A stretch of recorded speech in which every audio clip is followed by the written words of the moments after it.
This video contains major spoilers for the books. If you have not read the entire series, certain elements will be revealed to you for the first time here instead of their proper context. Continue at your own discretion.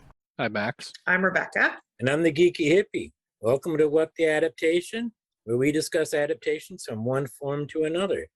This week, we continue our discussion of the Wheel of Time Amazon series, and this is episode 105, not 104 like I said on Twitter. 105, Blood Calls Blood. What did everybody think of this episode?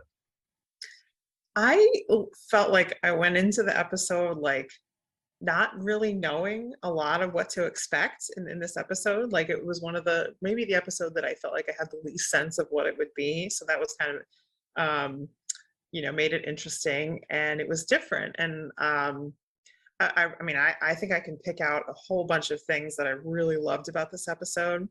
And I found it going by very quickly, even though the pace of it slowed down. And I like that the pace of it slowed down. I think that that's good to have those time for character moments, especially after a really big episode like episode 4. Nice. Kind of mixed on it. It was just like Rebecca said, it was fast, but it was also slow. There were parts that were awesome. There were parts that were meh. And yeah, just kind of mixed all around on it. I'm not one to be bothered hardly ever by pacing issues as other people see it. So the slowing down didn't bother me much at all. I do like a more sedate pace at times. So I found that actually to be refreshing, especially after the constant fast pace we had last episode for a while there. I'm a little bit mixed. Glenn Buey is in my heart a little bit tonight. He's not going to come out much tonight. I'm going to rein him in. I didn't braid my hair to be the wisdom in full tonight, so I don't know. I do really like this episode a lot. There's a lot to like, but there's a lot of choices, priorities that Rafe in the writer's room set that I'm not sure I completely agree with. There are things that I would rather have seen than some of the directions they went with this episode. But with what they did with this episode, it was great. And there were some design choices that they made that I don't like at all, but the performance underneath it was spectacular. And I think that can be figured out. Okay. But so overall, maybe go ahead. Yeah, overall, I'm happy with it. Mm-hmm. If I were to rank the episodes, 4 is still my favorite. Same. Yeah. And 3, 5, and 2 are pretty close to each other. I rank 3 above 2 and 5. Okay. And I have 1 in last place. Yeah. I'm similar. I think 4 and 1 definitely in the same place. I sort of flip-flopping between 5 and 3 for my number 2 space. And then 2 comes in above 1. Mind you, I've liked them all. Yeah, right. Yes. It's hard to beat 4 at this point. 4 is, that was a really spectacular episode. I haven't really tried ranking them. I don't really want to. Part of me resists ranking them at this point. I know how you feel. I generally don't like ranking things. I actually really hate it a lot of times. But for some reason, maybe because it's only 5, it's not too bad. And it goes along with, the one thing, we're a review show. What have we not done that almost every other review show does? Give a number. Rating.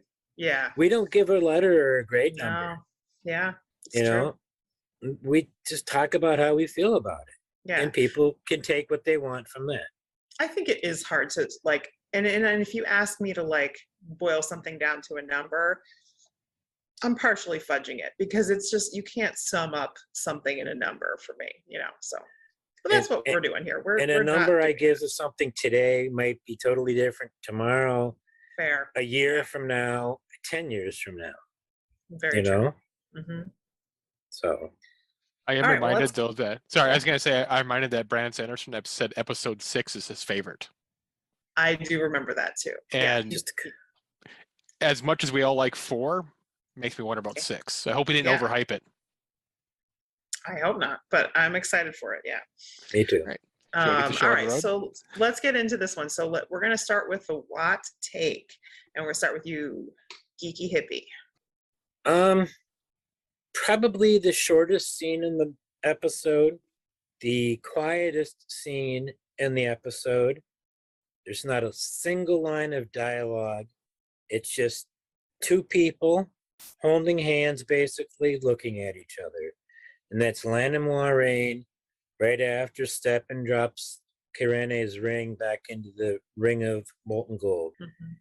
Lan comes in, kneels down next to Moiraine's chair, and just there's so much said between the two of them without a single word spoken. And it's the directing and the acting.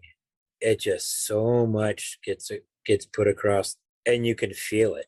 I mean, and I rewound that scene like 3 or 4 times. Both times I watched it, the episode. Well, 3 times I watched. All 3 times I watched the episode now. And it floored me every single time.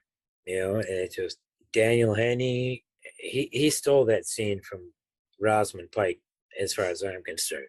They were both wonderful in that. She was wonderful, but I think he owned that scene. I really think Daniel Henney owned that scene.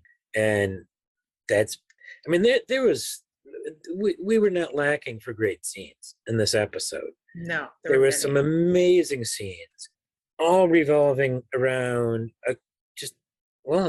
multiple characters. But most of the great, amazing scenes were at the White Tower. And this one was just, in my opinion, it topped them all. Mhm.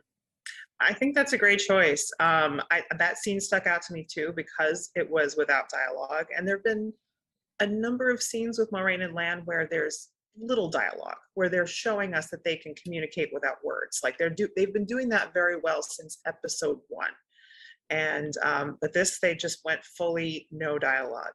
And there was the cold open scene was another one where there was only one line of dialogue. Moiraine saying, "May the last embrace of the mother welcome you home." The rest of that cold open was no dialogue. And it reminds me that I was just listening to this. It's a podcast for The Expanse. And so one of the hosts was saying, like, great actors ask for less dialogue, fewer lines. And like more mediocre actors want more lines. They just want more to say and more to do. But a great actor will be like, I can do this without words. Just trust me to just show this without words. And that's a perfect example of it. They didn't need any words. We understood everything that was happening there. Yeah, so much pathos, so few lines. Yeah, it was amazing. Just on that thought, kind of, it's not related, but kind of reminds me of the whole Marcus Rutherford. He's barely had any dialogue in the whole show. Yep. And he's done a phenomenal job with not really saying much. Yeah. Absolutely agree. Yeah. And what Max pointed out is exactly what I saw Marcus do when I watched him in Obey. Mm-hmm. He doesn't have much dialogue. I mean, he's the star of the movie, but I think a number of other characters have more dialogue in that movie than he does, and he's the star. Mm-hmm. And he does most of it with silent looks. Yeah. But that's when I knew he'd be perfect for Perrin. He's definitely the right choice for Perrin because that's what he's had to do, and he's doing it. Sorry, it brings me another random tangent, but there was a Judge Dredd in 2012 with Carl Urban, and there was jokes that he should win an Emmy because he did so much acting with just this below his mouth. Mm-hmm. He barely had any dialogue, but there was so motion just below his nose. That's got to be hard. Yeah. All right. So how about you, Max? What was your Watt take for the episode? It was pretty much just the Egwene Perrin sequence in the tents. The whole Egwene sequence in the bathing was just horribly uncomfortable to watch. Mm-hmm. Then they bring in Perrin, and you're like, oh shit. And as soon as Valda started putting the wine in a knife, you're like, oh, He's sterilizing it. Which, I mean, that's a little detail that you're just Yeah. like, anyway, all right, so Yeah. go ahead. He was go ahead. planning on bleeding the guy out. He didn't Why want him to die from an sterilize? infection. What a person, I mean, what a personality Valda is. That's all I could say. Yeah. But anyway, go on. Yeah, you're right. It just kind of shows his motivation that he's just a sadistic guy. Just eats a Oh, pig in yeah. front of, people mention that the pig, him eating the pig, and then stark contrast to the vegetarian Tinkers Yeah. and the what was it? That's, The beet, that's true. the stir-fried Turnip. beets or something. Turnips. There you go. Turnips, yeah. Turnip curry Turnip or soup. something. Yeah, turnip curry. Turnip curry. Oof. Doesn't sound great, but on the other hand, taking that over the pig. But yeah, it was just for the show. It was like that was a great segment, as much as it made us uncomfortable to watch it. Yeah. What are your thoughts on that, geeky hippie? Yeah, that scene. Valda makes me uncomfortable every time he's on screen. And that's just a test of how good Abdul Salis is as an actor and how good the script is that they're writing for Salis to use. I do want to point out what was really uncomfortable was the actors the day on set when they filmed them scrubbing Egwene down. They had to be uncomfortable. I don't mean just Madeline, but those three poor extras. I don't know if I could work as an extra doing that job. I'd be like, I'm so sorry. Every time the cut, the director yelled cut, I'd be like, I am so sorry. I feel bad doing this to you. I know it's just acting, but please no, I'm sorry. I figure that is exactly why they had an intimacy coordinator. I was just thinking that. Yeah. So for scenes like that, you need it. That's Yeah. for the comfort of both parties. Well, all four parties. Everybody. Yeah. Because that just has to be the most awkward. It's just, I would feel dirty going home at the end of the day, being one of those three guys. I mean, I would think, with the way they filmed it, my guess is hopefully they could have had Madeline fairly well covered, because they show her shoulders and her and her like lower legs, but they're not actually showing that much of her. This is very well done, because I mean, you know what's happening, you know what she's going through, so the context of the scene is fully clear, but they're not actually showing any more than they absolutely have to. Bare minimum. But it still seems like it would feel so creepy to do. Yeah. I didn't even. Hopefully it feels different to them, right? Like, because they're, they have that intimacy coordinator, that like, and again, I mean, I'm hoping she's like clothed from here to like her, upper legs. I hope that she's clothed because she could be. I remember when there was the whole hubbub when we first found out there was going to be an intimacy coordinator. People all up in arms. What? They're going to have sex in season 1 of Game of Thrones or Wheel of Time? Ooh, I'm going to edit that out. Freudian slip. Yeah, Freudian slip. You're welcome. In the show. You're welcome. Well, this is exactly why. This and that brief little scene in episode 1 when she's got the blanket wrapped around her in the common room at the wine spring, that required it. This scene required it. Apparently, there's 2 other scenes or 2 other episodes in season 1 that require it. Yeah. I can't think of anything that in any of the other episodes we've seen that would have required it. Lan and in episode 1 with the bath. Lan and Moiraine, in episode 1. That's probably what it was in episode 1 then that really required it. Yeah, that more so than the common room. Maybe. Yeah. Baths and Shinar. If we see Baths and Shinar in season 1 at the end of the season. They could actually be in the next episode in Tarvalon too, perhaps. I mean, I think that's a possibility. It's not, we're seeing that it's not what everybody thought. Yeah. We're not going to be seeing porking going on in Wheel of Time just yet. That's a few seasons away. Mm-hmm. Yeah, no, I think they as uncomfortable and again as visceral as that scene was, and again I think we fully understand the context of what is happening there as we're watching it, but they did it in a way that felt not exploitative, which is great. Right. One thing I'd mention is like I didn't realize the very first time I watched the show, that episode, that they had took a braid out. Yeah. And that was a detail that I just completely missed.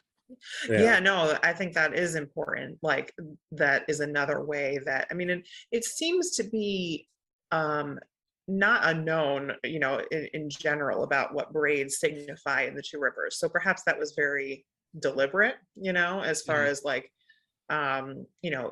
obviously it has great meaning to her, everything that Nynaeve talked about in episode 1, and, signifying womanhood and the women who are there in solidarity with her, and that he's taking that away from her. In some ways I'm still a little disappointed she didn't take the braid out, but they put more weight on the braid on the show than was ever placed on the braid in the book. What I like is that it leaves the opportunity for her to do that later, and that it would still have a big impact, and it doesn't seem like premature on her part, or something that she didn't give a lot of weight and thought to, that it's at any other point, when she's in the White Tower, or whenever the case may be, and she might decide, what, I'm going to wear my hair differently because I want to, it can be a point that they can certainly bring in later. Yeah, that's probably, like I said, I'm not really upset, just I'm somewhat disappointed, but I realize it's probably for the better, because they've put more weight on it this way. And so I already know she's going to put the braid back in, because we've seen pics of Valdara with her braid, with the braid in. So right, yeah, we know that's going back in. It's not gone. And then after that experience, you'd put it back in. You definitely would. Definitely. When you had the opportunity to. So I felt like, that scene, like, again, the main thing that came across to me in that scene is that the White Cloaks do not see her as a person. Like they're not treating her as a person. And that is one of the most like violating things that can happen. So, it was a well done scene. So for my Watt take, like I had basically picked the same scenes as you, Max, like the Perrin and Egwene in the tent scenes, but with like a different like focus or angle to it, because to me the parts of those scenes that stood out the most were, there was Egwene basically at some point saying to Valda, like, if you're going to do it, do it, and like everything that came after that, like that's where I felt like we're fully seeing Egwene in that moment, in a way that, like in episode 4 at the end, when like Nynaeve has that burst of healing, I feel like that is like quintessential Nynaeve. That moment for Egwene, I feel like that is her character, and like and she's been great all along, but that was her like fully coming to the fore. You would have made a strong Aes Sedai, he says. And you have that cut. You had that cut scene with Nynaeve and Ryand talking about Egwene, and she's unbreakable. Yep. Yes. And they almost, it was a nice scene, but they almost didn't need to say that, because we can see that she's unbreakable, I think, in these scenes. Yeah. 2 points. First, about the scene where she finishes saying Egwene's unbreakable. It starts out with her saying she knows Egwene's alive. Now, in the books, she would have known Egwene's alive because she had healed Egwene with the one power and could sense Egwene. We know this, even though it kind of got left by the wayside in later books. That's whole fact that she could sense Egwene because she had healed her. And it was healing Egwene of her breakbone fever, right, as she told the story in this episode.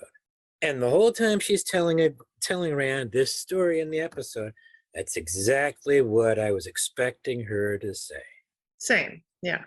And then this right there. What? It's like you leave out the whole point. That story was given to us in the first place for you to say Egwene's unbreakable.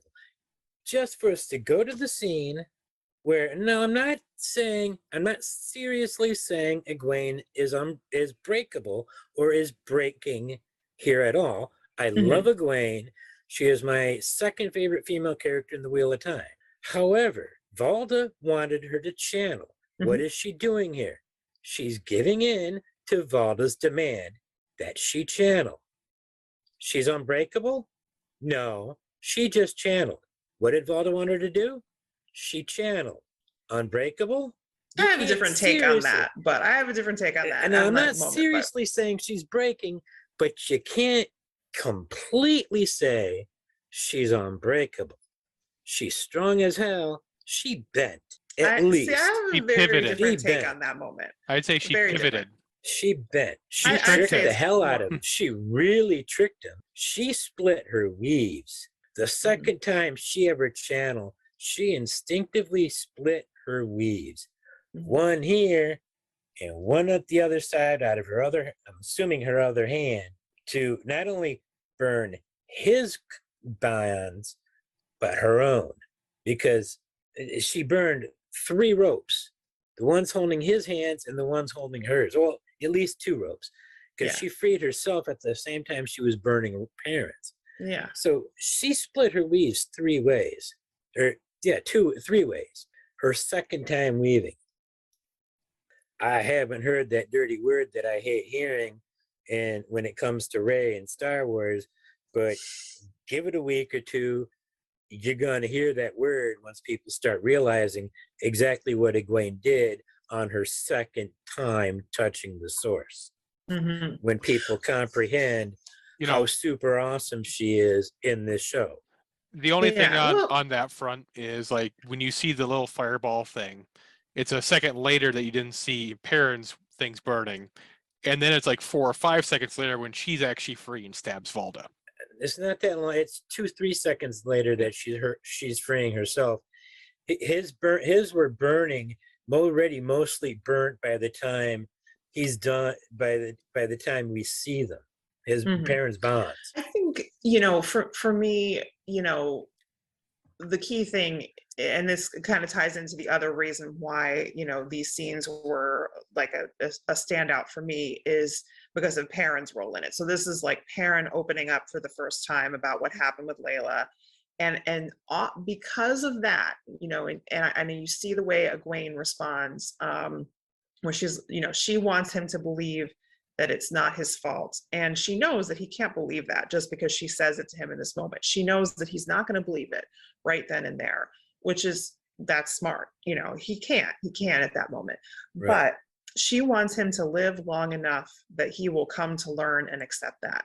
And I think what you see in her is the determination after that no, Perrin is going to live, and she will make sure that happens. So she's channeling because that was the thing she needed to do to get Perrin to live. And then B, she does the thing with her weaves because she doesn't trust Valda. She doesn't believe him that he's actually going to let Perrin go, even though he said he would. So she's making sure that, and she's doing everything she can that Perrin can be free. So I don't see it as bending at all, really. Pivoting, as Max said, I could see that. Like, I'm not gonna do exactly what you want me to do. I am in a way, because she's more concerned about Perrin living than she is herself. But it's semantics. But look at it this way: someone wants to pass, you don't want to let them pass, then you let them pass and trip them. Yeah, it's kind of like that. Max's analogy is perfect. Yeah, you let them pass by letting them fall on their face. Right. Yeah. So I think it's more like that, and I think. I think she keeps control. She keeps strength. Everything that she's doing, she's never losing sight of her goal. Right. I mean, breaking would be more along the lines of like her wanting to live. And like I said, I didn't say she was breaking. I didn't say she broke. Yeah, I don't even think she's bending though. I did jokingly say she broke the other day in a live chat, and I made clear that I was joking. But anyway, so I think those moments with Perrin and Egwene for what made it stand out for me, right? You finally get Perrin like opening up a bit to Egwene. You get the response that she has to him. I think you're seeing so much of the heart of these characters in those scenes, and that's what I loved about it. And such a great move on her part, grabbing those rings. Yes, I love that. I was so happy. It's not even that the Aes Sedai apparently have a ceremony, a ritual that's done with their rings. Yeah, it's just to deny Eamon It's- Valda. It's just an his FU Valda, and I trinkets love of it. Trophies, Yes, anything to screw him. It totally. makes me happy. Absolutely. I'm still debating whether or not he survives because No, Oh, he he will. survived. He- We're gonna I have mean- to deal with that guy again. There's no way we're not gonna deal with him again. it's just realistically in that day and age, that wound right here in the middle of the attack from a pack of wolves, with everybody getting mauled by wolves, who's gonna have time to check on him and save his ass? I'd say And- they'd get a heal by Yellow Aja. I was just thinking Yeah, that too. I'm right. like, are we so sure this guy isn't hypocritical enough to go get? 100%. I mean, I'm not. So whatever. Yeah, he's gonna But live. But if that were Nynaeve instead of Egwene, she would have stabbed him like 18 more times. Yeah. she did shank that dude last week a couple of times. Yeah. Yeah. All right. So next up, we have our Taviran of the episode. So let's start with you, Max. I have to go with Lan on this. As Geeky mentioned earlier about the not having a lot of dialogue, but emoting very well. And Lan did that pretty excellent throughout the episode. I know there were a lot of complaints about his emotional state, but I didn't really have a complaint in that regard. The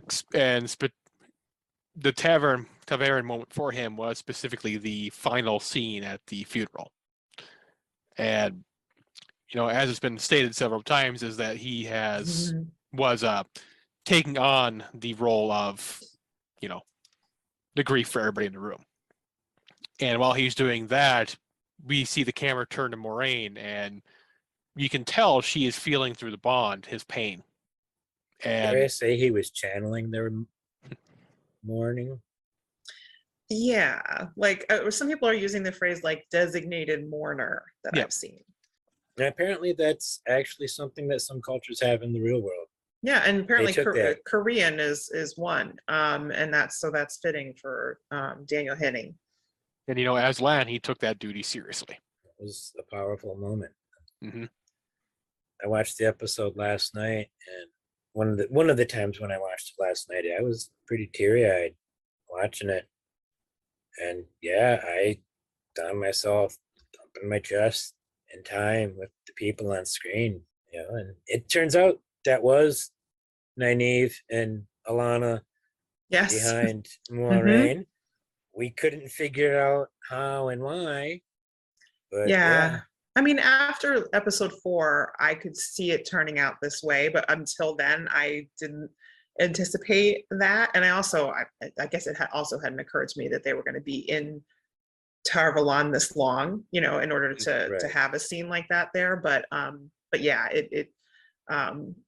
I mean, so Daniel Henning and Lan were my picks as well, because I think, as you said, there's that end scene that's so powerful that, of course, like relies on Lan. But even if you look at other like key moments or like the overall like thread of this episode and what the main sort of central themes of it were, I think he's like at the heart of that, right? So like Steppen's story works because, I mean, it works on its own and because of Peter Franzen's performance, but we needed something like that because of Lan's character and the bond between Moraine and Lan. But he's most directly impacted by that. So and those other key scenes as well, like when he and Steppen are talking the night before, and that that scene that we talked about earlier, the silent scene between Lan and Moraine, and so there's so many moments throughout the episode where he is the central and essential player, even if he's not speaking. Yep. But we care so much about his perspective and what he's doing, and he nailed it. Everything that he did, I think, was perfect. And I agree with you about what people get wrong, I think, about Lan as a character is that being stoic, being stone-faced, or keeping emotion off of his face does not mean that he does not have emotion. And we know this from Aes Sedai as well, right? We know that just because they are able to keep that that totally calm exterior does not mean that they don't have things going on underneath the surface. And I think that for Lan, he does have really deep, intense emotions. And it's just that, yeah, go ahead. To add to that, the emotions he was feeling broke through Moraine's barrier. Yeah. Yeah. And you brought up a good point about how like the bond is also like playing a role here because, you know, at first he isn't letting it all out. You know, he's been asked to take on this role and he is expected to help everyone there release their grief. But at first he's not letting that out. But then she can feel what he feels that he's not letting out, and she's reacting. And then he reacts to her, and it builds. And ultimately all that emotion that he has makes perfect sense for the character. And yeah, under normal circumstances he wouldn't let it out, but he's been asked to do it. You guys are absolutely right picking Lan, but I picked somebody different. Go for it. Who'd you pick? I picked Stefan or Peter Franzen. Without Stefan, Lan would never have been in that situation. And the entire episode was framed around Stefan. But it was Stefan. It almost started, I don't remember if it's the exact first shot of the episode, but it's really, really close. The first extended shot of the episode is Stefan carrying Karene. And then it ended on a shot of Stefan. Yeah, most people are looking at Lan, but there's Stefan right there. It was Stefan throughout. It was Stefan leading everything throughout so much of that episode, from playing Nynaeve, who it seems like he had befriended Nynaeve.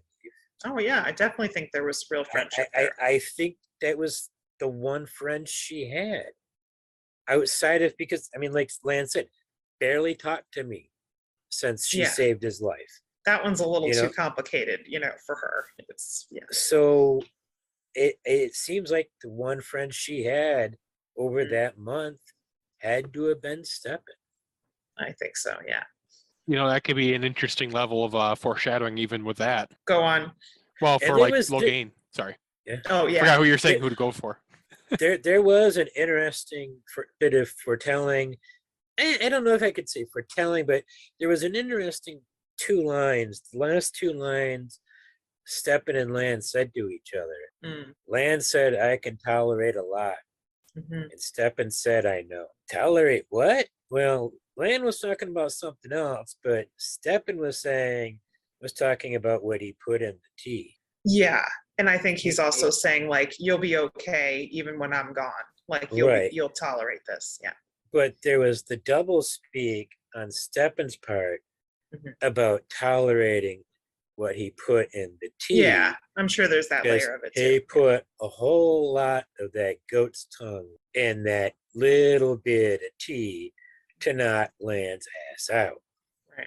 So I think there was the double speak going on there. But Peter Franzen just knocked it out of the park. And yeah, Daniel Henney just killed it too. But I mean, they're like, how do you separate the two, really? I mean, that's the one thing that I would say where we're all kind of in agreement here, which is that whole thread, which is centered around the two of them, is the most essential part of this episode. And it's hard to separate, I think, Stefan from Lan in this episode. And they're both conjoined twins. Yeah, one was born second before the other. Both give wonderful performances. Peter Franzen had a great couple of episodes, making us kind of fully invested. I don't know, I can't speak for everybody, but I was fully invested in Stefan's journey, even pretty much knowing what was going to happen. I really enjoyed that character and just was so glad that, we got to know another warder at that level, because we didn't get that at that point in the book. And so, yeah, Peter Franzen did a wonderful job. And yeah, again, I think they're like 2 sides of a coin in this episode. And Stefan, for the haters out there, Stefan proved how wonderfully woke this show is, because he's sitting there talking so casually without any disgust, aversion, or anything at the idea, I've never been with a guy. Yeah, but hey, first time for everything. Yeah, and he's not like, ew, gross, I'm repulsed. No, it's just like, man, whatever. And I just find that wonderful because That's great. Yeah. you I don't think see it shows macho us. guys like that on TV enough with that kind of attitude. It reminds me of the scene with Rand and Ahsoka Oil's character when she Mhm. thought Rand and Matt were together. Right. And they just blew it off like it wasn't no thing. I think they're just This showing how world- the attitudes are, right? Yeah, in the Yep. world. This world is woke and the haters can suck it as far as I'm concerned. Well, it's funny is like I was just thinking Peter Franzen kind of like proved the haters wrong in another way too, because like, everyone's always like, oh, they're trying to force diversity or whatever, and like they're adding all this stuff for diversity. And it's like, okay, but like the most major character that they've added so far was a white dude. And no one's complaining because it was wonderful, right? And Right. but like, so it's not just about that, right? Like you find great actors, whoever they may be, and you write, great story, and you tell it, and that's it. And they've been doing good with most of it. There's some that I'm not entirely happy with, but most of it I've been happy with. All right. Well, Down, before we Glenn get Dewey. to all that, because I think our next one, pretty sure we're all going to agree here. We all got a dragon's yeah. fang. Are Yep. we ready Yeah. to Yeah. hand out, scrawl a dragon's fang on someone's Yeah. door? And who's it going to be? Valda. Valda. Who wants to Yes, talk about definitely. why Valda deserves a dragon's fang this episode? Does it even need to be said, really? Not Does really. it? Yeah. All right. I mean, We'll just move on. I think we can all he's agree. a vile son of a bitch. I think we can all just Yep. agree that every time he's on screen, you just like immediately hate him. And we'll just give some props to No, Abdul. it's not. It's not every time he's on screen I immediately hate him. Oh, it is for me. It's when he starts doing something Okay. that I hate him. Mhm. That's just seeing him. No, it's fine. It's when he No. starts doing something that I hate him. Mhm. He does always having food somehow whenever scenes. No. Why does he need But- to eat during all this stuff? But yeah, someone I got a comment about that someone was saying like and this is from like Cinema Sins, I guess. I'm not too familiar with that. Okay. But like apparently that is a trope, like having people eat to make like everything they're doing and saying like worse. And so like the example I can think of is Denethor in Lord of the Rings. I mean, like I'll eat during horror movies, so I don't know. Yeah. Vlad Tepes used to impale people on a spike while he would sit there and eat dinner. Yeah. Have feasts outside his castle. So it's universal then, apparently. If you really want to Yeah. show that someone is a vile garbage human being, just have them eat while they do heinous things, and it's just right there. But well done, Abdul Salis, because you are performing this extremely well. And Yes, he is. kudos to you. I'm loving Abdul Salis. I'm hating his character. Yeah. And the only one comes any close is Leandrin. And Yeah, and I'm really, loving it's not close. It's really not close so far. Like I No. actually, No. it's not even Yet. remotely. Like she is right. She's a much more like nuanced, character. She hasn't done anything nearly so bad as Valda. So speaking of Dragonfang, we Mhm. have the Where's Fane in this episode. Ooh, where's Fane? Because there's I know at least 2 sequences where he was in them. That's all Yeah. I've With his been able to whispers. find. I think but then I've there's, heard rumors of 3, but I've only ever seen 2. I've heard of a third too, but but I is the haven't found third it. just whistling? Because there's also whistling Okay. too. There's 3 shots, but Okay. 2 scenes. Okay. There's Oh, one right. where you're seeing him from 2 different angles Okay. in the same scene. Okay. Maybe that's That what it might is, be yeah. what it is. Okay. And the one is when the boys first come into Yep.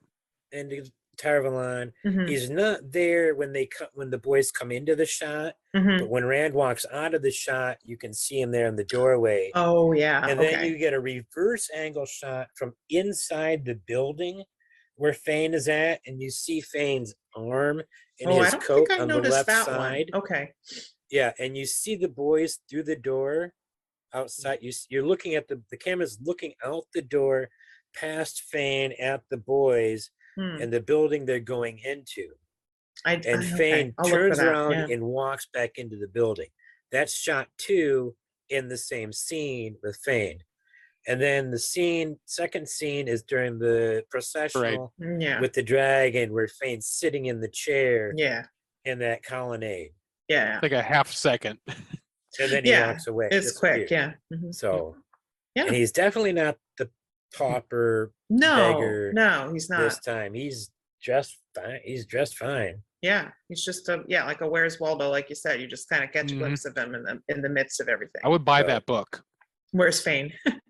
They should. It's good marketing. They should definitely, make that. I like it. Can't wait All to right. see more of his acting. Yes, no, he's going to be good. I can tell. So what's up next, boss? All right, so up next we've got another turning. I lost my notes, but I think I know what we're doing. So another turning. So here's where we're talking about changes from book to screen, specifically in this episode, how we feel about them.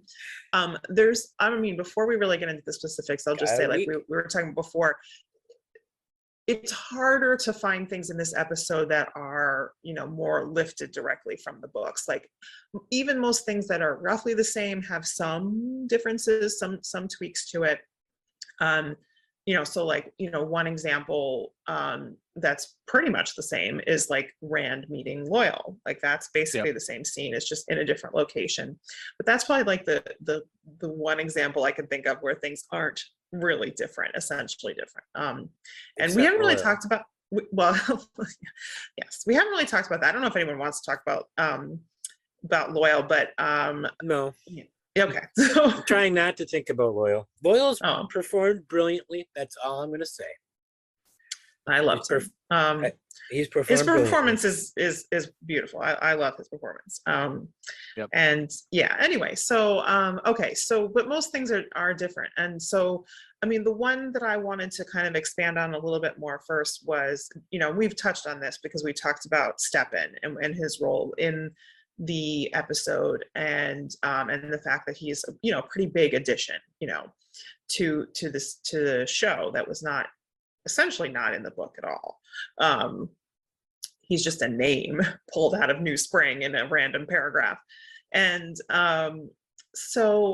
but I wanted to talk about it from the perspective of, I think we all agree that Steppen was handled really beautifully, right? Like we have 2 wonderful episodes where Peter Franzen is playing an important role, and he did a wonderful job, and that the inclusion of that little storyline had a lot of meaning, right? It gave us a really powerful way of understanding Aes Sedai and Warder bonds, not just through Moraine and Lan, because we have that too, but exploring these other aspects of it. And we would not have gotten that. It's not the same to be told these things. It's much more powerful to see it. So we get a lot from this inclusion.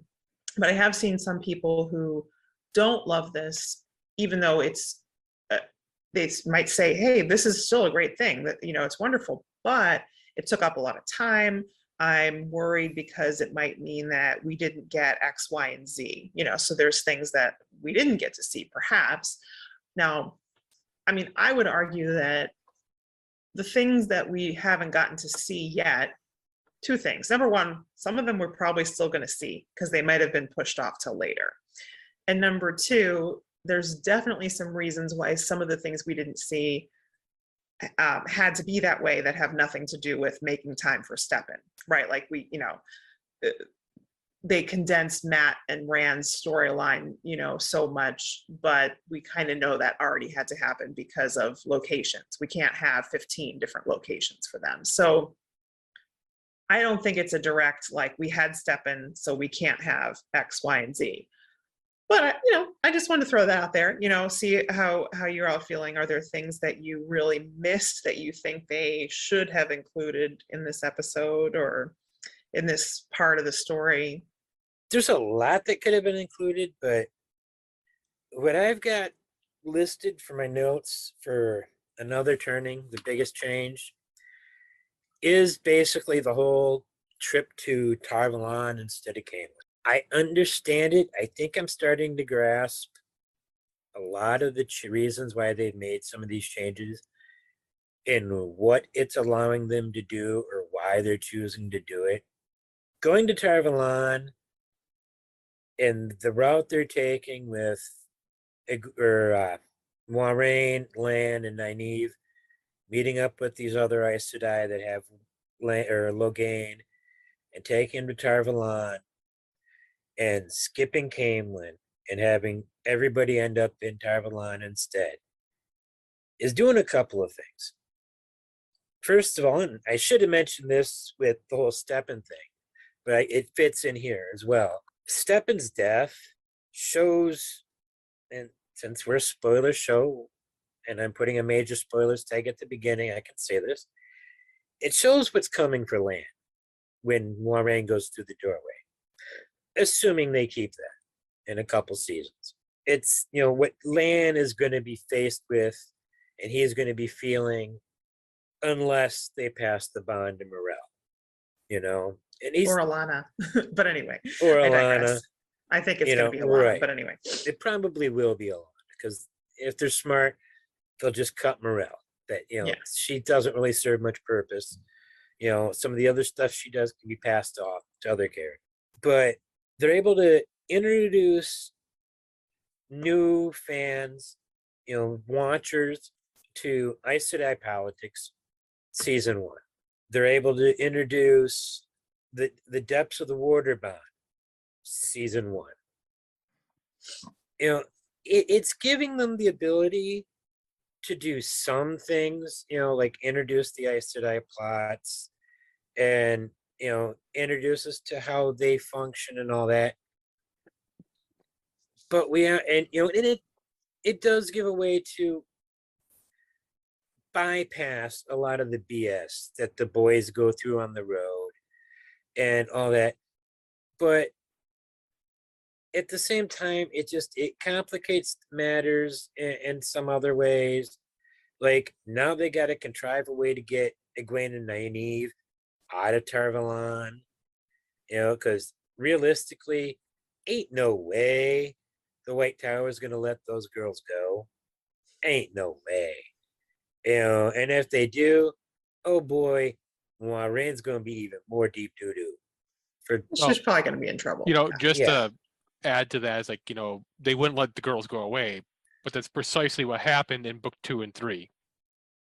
Yeah. They just let them go. Well, they didn't let them go. They were taken out of the city. Yeah.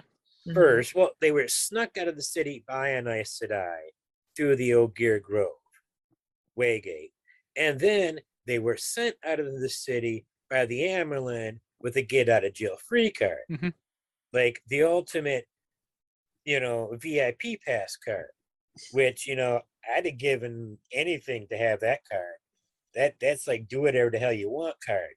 You and Matt Coffin. But regardless, like, they do just kind of let, weirdly enough, these girls go out and do their thing.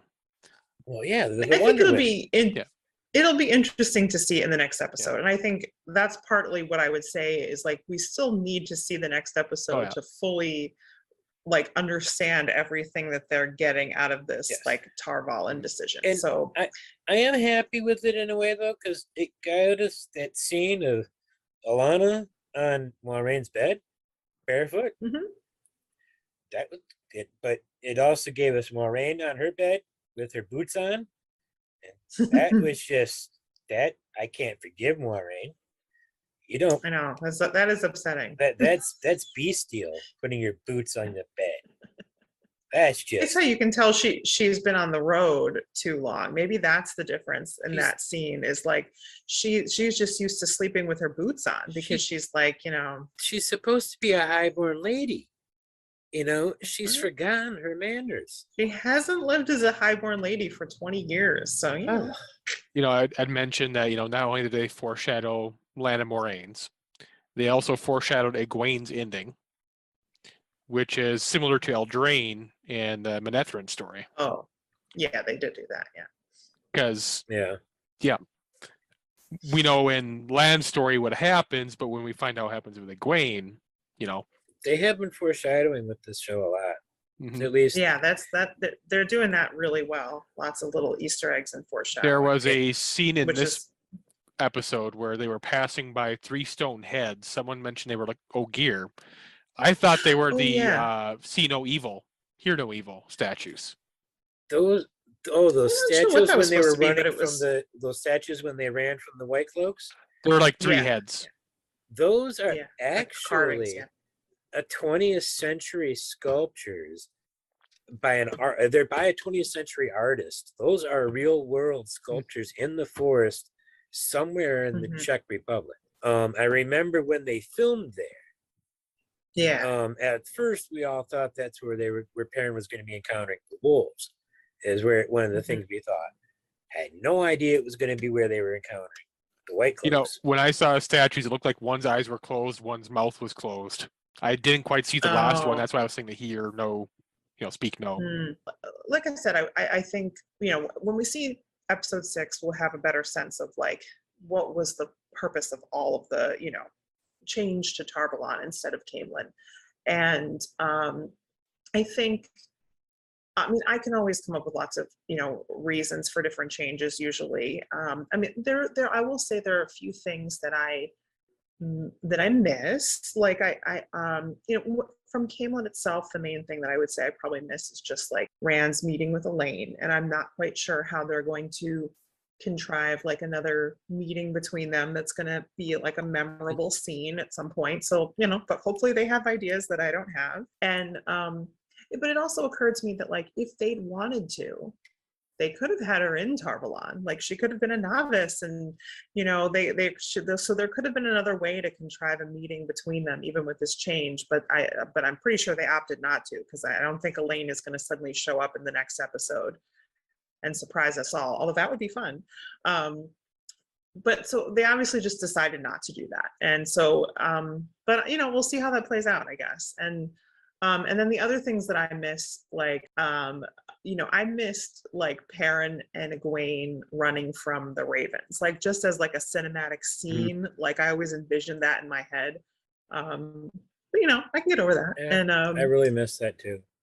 yeah, but I loved that in the book. And I miss Bail Doman, but I'm okay with that because I figure he's going to come in eventually anyway. And then like but I do like really, but I really. do like Bail Doman. Yeah. Do you miss the red scabbards, white scabbards deal? White cloaks, red and white. Not really. No, I think that is something like getting into Andoran politics is not that important right now. Yeah. Like I think Tarvalon politics is more important to like be introduced to, and I don't think doing too many things at once is like a good idea. So I'm totally fine with them putting that off for later. Those are just the things that me personally like. Everyone's going to feel differently, right? Those are the things that stood out to me from the book that we haven't gotten so far that I'm like, I missed that.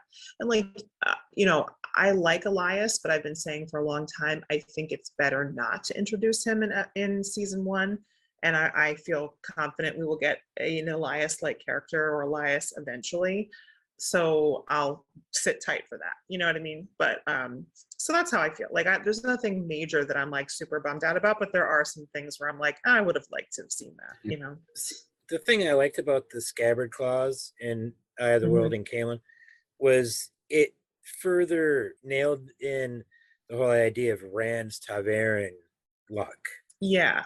Oh yeah. Because without it, he would never have been given anything by Basil Gill, even with Tom. The story of Tom.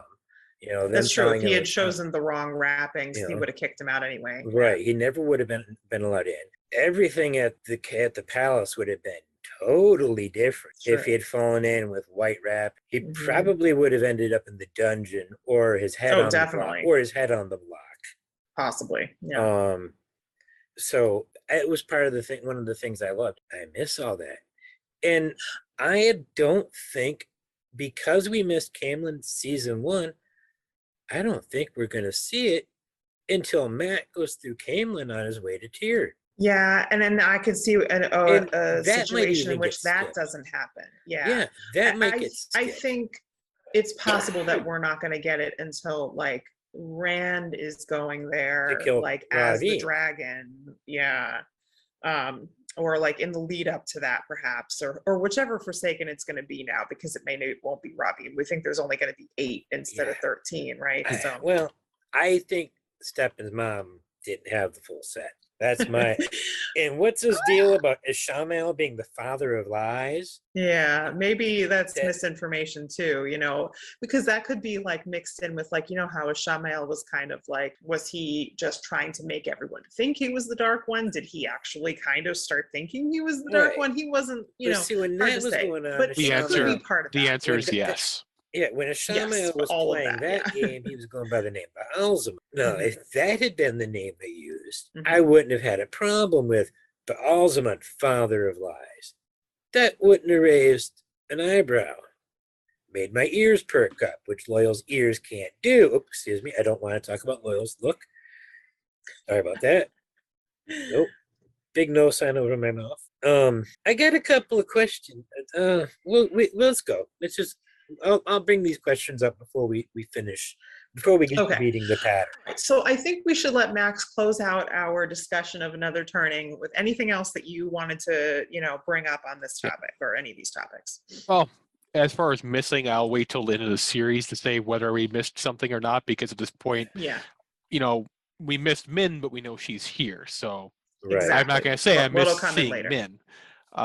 yeah. Between, say this being Camelin instead of Tarvalon, there's nothing really there I can really say I missed a lot of, but I do Mhm. appreciate all the various foreshadowing. We have Mhm. the various things with Per and his hammer and his axe already foreshadowed out the ass. They have Egwene and Eldraine and the Warder Bond. Same with Moraine and Lan and the Warder Bond. They have Matt's madness with the dagger going on, and a nice misdirection with channeling on that front. Mhm. A lot of skipping over on Rand in a lot of parts, Yes. but we did get a scene with a sword for once. Actually, do something with it. Yeah. Yeah. The madness was the other thing I was forgetting about what they showed. The effects of the madness. That was another benefit of running into the Ice to Die and the Tarvalon True. crowd. But I forgot. Yeah. Go ahead, Max. Sorry we about that. saw Egwene's talent for healing being Nynaeve's, you mean? Nynaeve's talent for healing. All this stuff all kind of comes together, and we're foreshadowing a lot of stuff pretty early. I do appreciate that. I think that's a good perspective, because you're right. Like you don't know really what we've missed until you get, because some things may come in later. Yeah. And you're right, they're doing a great job with weaving in foreshadowing in the show as well, in the way that the books did, but doing it in their own ways. And that I appreciate that, because it's one of the things I love about the books. Yeah, I can't really judge in true fullness how much, how well the adaptation was until the very last shot of the series, when Rand in the other guy's body is riding away with his pipe and he lights it with a big lighter. And we just, that's the end of the series. Because that's how Rave's can end it, right? With a big lighter. Yeah, with a big lighter. It was in a stasis box from the Age of Legends, all right? That's his adaptation, right? It's cheaper than just having it light on its own, right? I'm being facetious. I know. I'm just making sure the audience knows. All right, so let's go to what we think we might see in the next episode or in the rest of the season. Take us away, Glenn.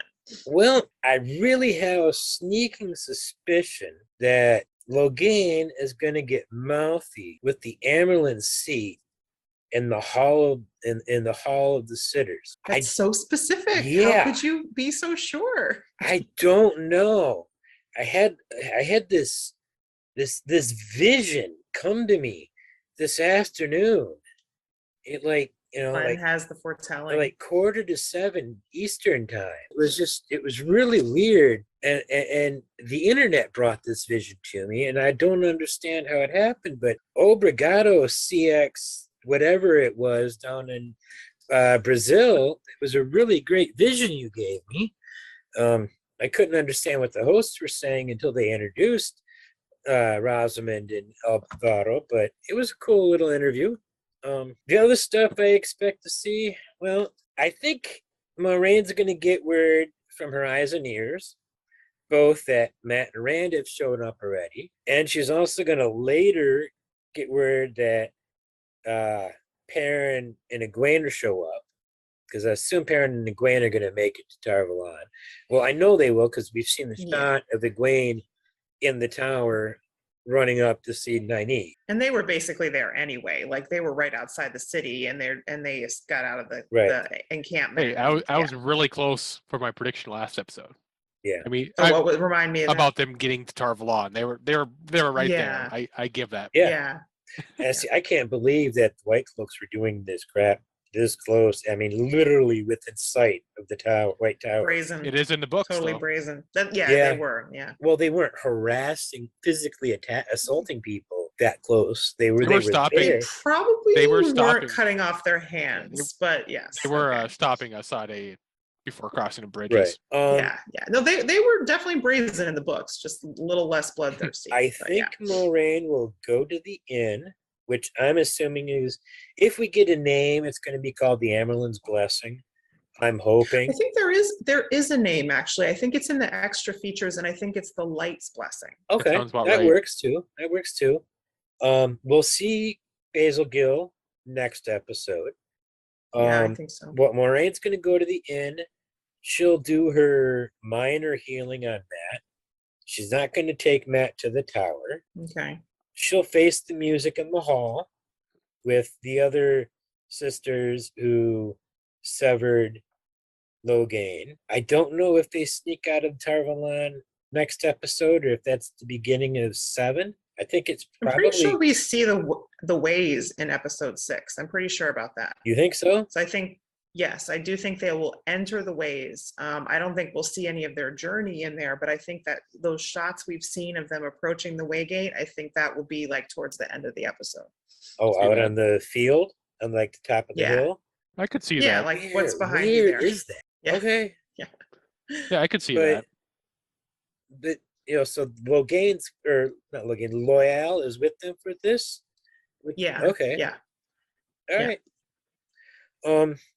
That's really all I got for predictions, but I have a few other notes of stuff I want to bring up. It's not so much talking about adaptation necessarily, but I got some questions that I'm going to see if you guys have answers to. But okay, well, should we finish our predictions and then we'll do that? Okay. First. So Max, what do you got for us? Oh, some fun stuff. Okay. Well, as again, IMDb has their thing, and it's Moraine faces the consequences of her actions, which is, to me, pretty obvious. Matt faces the darkness in it himself, and Egwene faces the most powerful woman in the world. So she's going to see the Amerlin. Definitely. I have no idea what's going to happen there, but I remember in the books, Nynaeve faced the Amerlin and had that sword hovered by her face, but whatever. But my actual predictions were the cold opening, I think, could be the Moraine Suan scene we saw, like that one clip of from promo material. In her room? Yeah. I have an idea that could be the cold opening from a flashback, or the cold opening will be Egwene and Perrin making their way into Tarvalon. Okay. And potentially that would be where we see Egwene meeting Nynaeve in the tower. Either being in the cold opening or just right after it. After the credits. Perrin's going to need some healing by the time he gets there, though. Oh, yeah. Well, he wasn't in that scene either. Obviously, the Amerlin will return.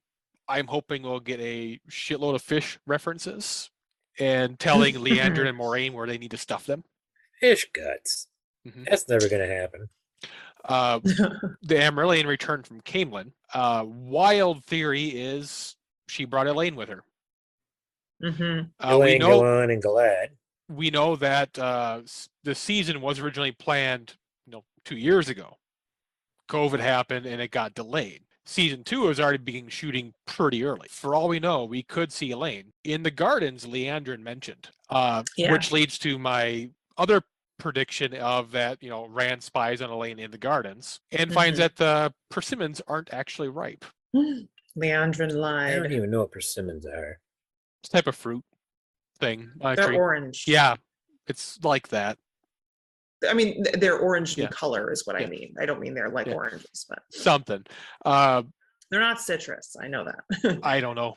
I looked it up. Apparently, they will be in fruit until like midwinter or something like that. So like December. for us. Okay. All right. But we had that scene where it was snowing where they buried them, and 1 month later in Tarvalon. So I don't know. I don't know if they're actually ripe or not. My other prediction was Matt gets partially healed. Glenn kind of covered that. I think Perrin will explore Tarvalon, and he will make an axe for himself. We saw, and I think it was like Fascinating. book 3, he worked at a smithy for just randomly one day. Yes. Yeah. That might have been book 4, actually. Can't tell you. Yeah. One of the Can't books. tell you how. My 5th prediction is that Egwene and Nynaeve will learn some stuff. Loyal will talk about the kerosene cycle, and people will just be walking in screen and off screen, and by the time he's finished talking, he'll like look up like, oh, who are you? And I think after this last episode, Lan will become more stony faced. He'll be more that stoic personality from the books, and possibly teach Rand some swordsmanship. The wild theory I had for this next coming episode is, in the trailer we saw Egwene in the water, and she'd come out with all colors on her. And I had said, like, we didn't really see the footsteps, and I was like thinking Black Aja dream sequence. So I'm thinking maybe she will actually have a dreaming segment with that. And that scene we saw is actually a dream. And she'll come up with the water, 7 Aja colors, after spending her time. And, for all I know, she goes through the Movies training thing. Yeah. I like the idea of it being a dream. I don't like the idea of it being like a, like an accepted test or something like that. But I like the idea of it being a dream. That would be cool. And I do think there will be some Black Aja along the people along that pool, if it is a dream sequence. That's my wild theory. I like that idea. I like it. Okay, so I'm going to try not to add too much because you guys have covered a lot. My prediction for the cold open, honestly, I can see them doing so many things in this cold open. I'm pretty sure that it will be flashbacks that are centered around Swan and or Moiraine. We have to see flashbacks of Swan as a little girl at some point. So that to me is a good candidate for a cold open in the next episode. And, we've seen some other shots that look like they might be flashback, like Moiraine channeling when she's like in white, so like maybe like a flashback to her being accepted. So I don't know if that they've not so far been fitting like a lot of different things into a cold open. It's mostly been like one thing. So I'm hesitant about them fitting like multiple flashbacks in there. But so I think if I had to pick, I would pick Swan as a little girl, but we'll see. And I think that we will see in all the public scenes between Moiraine and Swan that Swan is like putting on a show of being really angry and coming down hard on Moiraine. And then we will get a scene of the two of them in private, and it'll be a shock to new audience who don't know anything about them when Swan kisses Moiraine. I think that will happen. And what else? Oh, I think Loyal will be the one who, in his rambles, will like say something about the Eye of the World. And like Moiraine, who might have been like kind of like tuning him out, will like be like, oh wait, what did you say? You said something important. What? Yeah. And then that's how that shift will happen of like, oh, we need to go to the Eye of the World. Makes sense. He'll also probably be the first one, well, the second person in the series, TV show, to use the word Tavern. Yes, right. I think that, yes, hopefully we will get that from Loyal in the next episode as well. Him like recognizing the Ta'Veren. And hopefully we actually get Rand telling him, we hear Rand telling him about stuff, because we didn't get to hear Rand telling him anything. We get to hear about Rand telling him about a friend. And I don't think it was Nynaeve. I mean, he told him about Egwene. We heard him talking about Egwene when they were talking about the travels of Jane Farstrider. But he didn't describe it. We didn't hear him describe anybody. We hear Loyal say that friend you described, and then Nynaeve comes in. I don't think he actually described Nynaeve. I think he described Egwene, and then Loyal saw a woman with a long braid, and probably said, "Are you for the?" And then he says, "Are you from the Two Rivers?" And she says, "Yes." Yeah. Do you know a Rand al'Thor? Yes. Yes. Well, follow me. I know where he's at. Yes, I think that's what happened as well. Yeah. So Loyal he saw Nynaeve and made the connection, and I wanted to see. He was confused, but I wanted to see Loyal meeting Nynaeve, and her not that stabbing seems like him. a cut scene. Yes, that seems like a cut scene. Like it happened in between like Nynaeve walking out after she talked to Leandrin, and then the next scene is Loyal bringing Nynaeve to Rand. There was a scene in the middle there where Loyal and Nynaeve met, and that must have gotten cut out. I bet it happened. And just the way she practically stumbled into Rand and Matt's room was just weird. But did you notice that Basil Gill doesn't change the sheets at that inn? They walked into their room and the beds were still a mess from the last people to sleep in those beds. The blankets and sheets were still all crumpled up and the pillow was all squished. And I'm just like, yeah, talk about hot bunking it. It's like, damn, last person who slept in that. I mean, it's not even made. Man, you know them sheets ain't been changed. Wow. Yeah, I expected more from Basil Gill. That's a good point. Yeah. Do we even know if that is his in or? No, we don't. Yeah. We're just guessing. But Yeah. I think it's supposed to be, and he'll probably be in the next episode. Ooh. What'd you guys think of the novice outfits? I mean, I want to see more of them.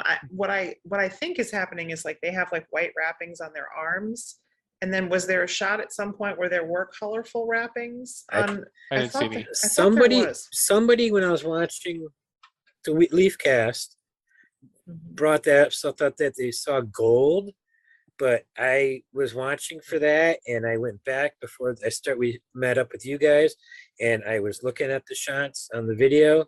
And no, it's white on all of them. And I even I was even checking to see if there was a number of times around, meant like the number of years, but everybody was 5. It was 4 with a 5th one up above the elbow. At least from what I could count, it was 4. Well, it was 5. Counting the hand, or not counting the hand, I think. So it was they all had the same number of wraps around, but I thought they were kind of neat. It doesn't look. I mean, it looks like it doesn't look pleasant, having that wrapped around your hand, hand and arms. Like it kind of looks impractical. Yeah, it doesn't look practical. Yeah, I agree. I mean, it looks cool but impractical. But I would be curious to see like if they're going to have like colorful ones for like of the 7 Aja colors for the accepted, or if the dresses are the same just with colored bands, or if they wear an entirely different dress. Now, the gold that came in was the women who were playing the drums. That's who had gold, but those dresses, and they're not initiates of the tower. Those dresses just like totally different. Servants. Yeah, I was wondering who those were. Well, I know we saw the 3 or 4 in the parade. But we also saw like 2 or 3 on the stairs. I think near Leandrin and Moraine. Oh, the novices. We saw 2 novices with Leandrin and Moraine. We saw 4 novices in the street watching we've seen 6 novices that I can remember. I didn't notice if they were all the same or not, or No, there were 6 different women. Yeah, young women, girls, young ladies, whatever. So the big question I have is, what's the heck up with that painting in the gold cupboard? I have a theory. Yeah. All right, let's hear your theory. I think that it's somehow a message or coded message, somehow something from Swan that was left in her room. Exactly what manner it's coded and how it was put there, other than just a servant, here, go put this, her telling somebody to tell somebody put this in Moiraine's room. Yeah. But what exactly the message is and how it's encoded in that painting, I don't know. But I like that idea that like once you open it up, what was behind it could have been something different. There's that painting, which means one thing, or it could have been a different painting, which meant something else.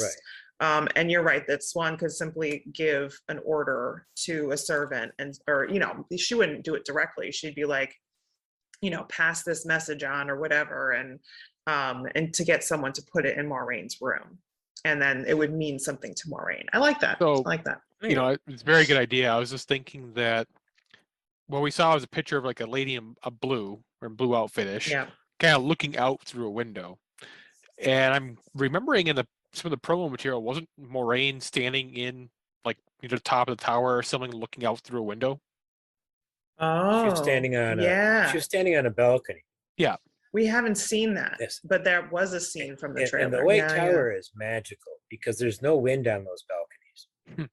yeah. Did you notice? Oh, I don't know. I thought there was wind because I You felt could- like it was blowing on her you skirt. could hear but anyway, it, but yeah. there was no wind blowing those flames. So, you know, Oh. coded message that could be a meet me here type thing. It could be. Yeah. Yeah. I don't know. I definitely like the idea that it's connected to Swan and that there might be some kind of message in it. I like this idea overall. Heard And it here hopefully maybe first, we'll find people. out. I think it's good. I think we might find out in the next episode if we get a scene between Moraine and Swan alone, which I hope we do. Oh, I've seen a still of them, and Sophie's not wearing that glamorous dress. She's in like kind of relaxed clothing, you know. Just Is it the one where her hair is down? yeah, she's in like her bedroom, sitting on her bed, and Yeah, and I Moraine's couldn't at the tell door. if that was like a flashback because it didn't look like it was the tower, or if just like maybe she has like really changed the design of her room to make it look more like home, and maybe it is her chamber Yeah, in the tower. I don't know.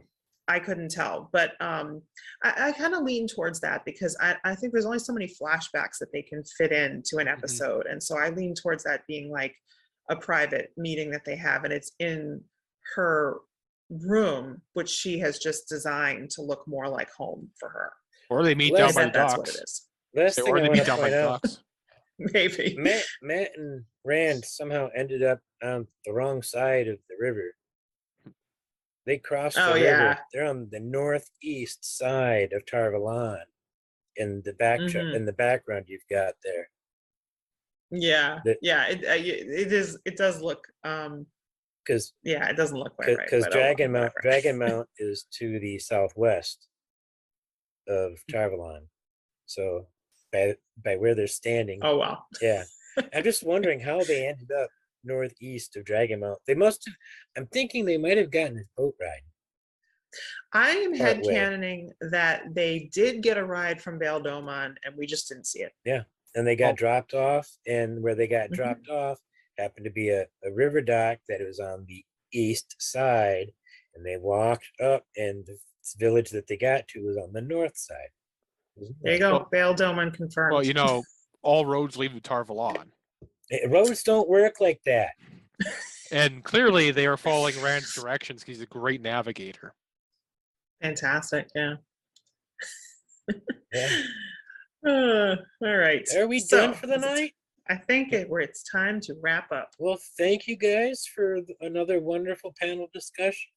And thank you, audience, for joining us for a great panel or for a great show. I hope you all enjoyed it. Please leave us a like and some comments. I hope you all subscribe. If you haven't subscribed, please do.